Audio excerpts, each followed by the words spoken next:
এই মুহূর্তে বাংলাদেশে 5 গাদ্দারের নাম। মির্জাফর নাম্বার 1 সাফিকুল আলম।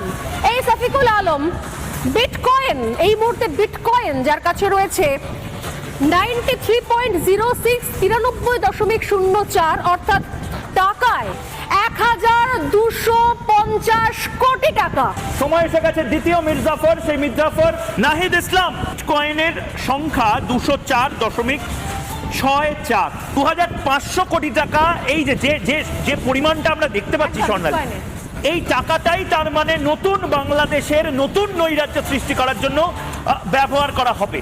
মির্জাফর 3 আসিফ মাহমুদ সজীব ভুইয়া। এর বিটকয়েনের সংখ্যা হচ্ছে 133.8, বাংলাদেশি টাকায় যার অর্থের পরিমাণ হচ্ছে 1500 কোটি, 1500 কোটি। চতুর্থ মির্জাফরের নাম এবং তার ডিটেল প্রকাশ করব। সাজ্জিদ আলম প্রায় 1000 কোটি টাকা তার অ্যাকাউন্টে ঢুকেছে বলে আন্তর্জাতিক সূত্র রিপাবলিক গ্লোবাল নেটওয়ার্কের যে সোর্স, সেই সোর্স বলছে। মির্জাফর নাম্বার 5 তালাত মাহমুদ রফি 11.09 বিটকয়েনের সে মালিক, অর্থাৎ টাকায় বাংলাদেশি মুদ্রায় যার সংখ্যা হচ্ছে 120 কোটি।